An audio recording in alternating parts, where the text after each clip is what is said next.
in a village that leaned slightly to the left, where chimneys bowed like tired question marks,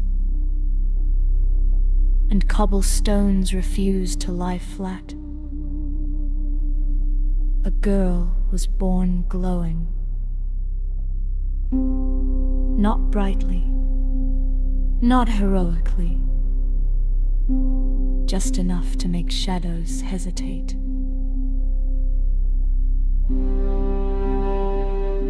The village was called Gleamwood Hollow, a place sketched in crooked lines, unfinished at the edges, where even the moonlight seemed uncertain of where it should land. The wind pressed against windows, the night listened. Inside a narrow house near the edge of town, a small room pulsed, softly breathing. Crystal lay bundled in blankets, her fists curled near her chest, and with every uneven breath, light shimmered beneath her skin. It was faint, embarrassed, almost apologetic. Her mother saw it first. "Do you see that?" Her father leaned closer. Yes. The glow dimmed as if shy of attention. Outside, the wind stilled far beyond the village, beyond rooftops and questions and human understanding. A cracked mirror shifted. Years passed like uneven footsteps. Crystal learned to walk, to laugh, to scrape her knees on defiant stone. But shadows behaved strangely around her. They lingered, they stretched, they watched. Mirrors reflected her faithfully, except when they didn't. Sometimes her reflection blinked too late. Sometimes it smiled too soon.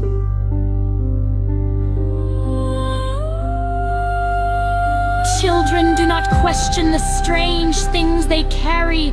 They assume everyone hums in the dark.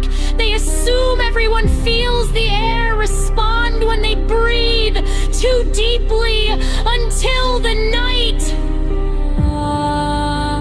The knocking began. Not from the door, from inside the walls. Crystal froze, dead! Her father reached the handle. Strange. The door opened. Nothing stood there, only a shimmer, light struggling to remember how to exist. Behind him, the mirror ship, proud, brought.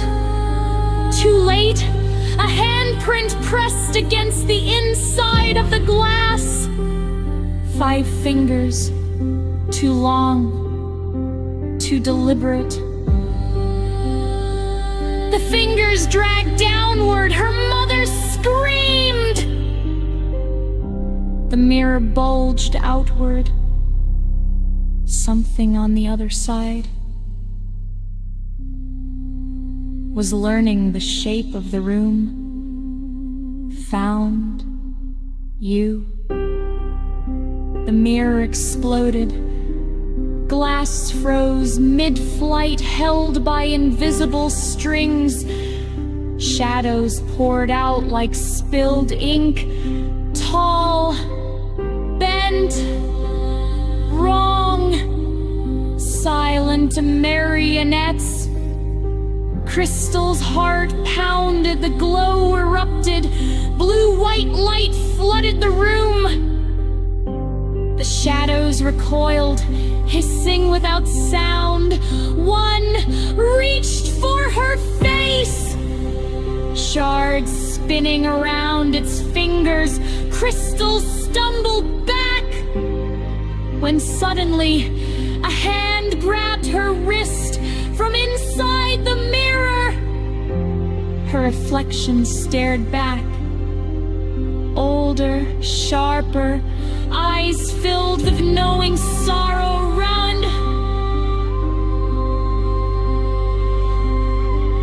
The world folded. The cottage peeled apart. The ceiling vanished.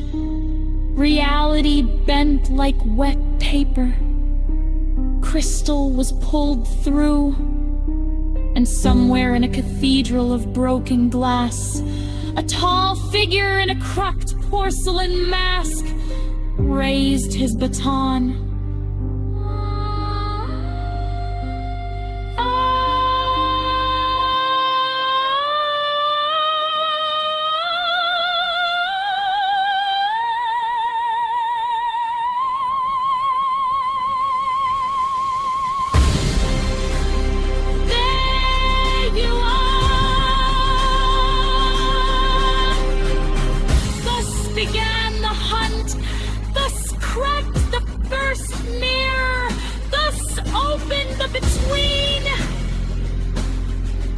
And the girl who glowed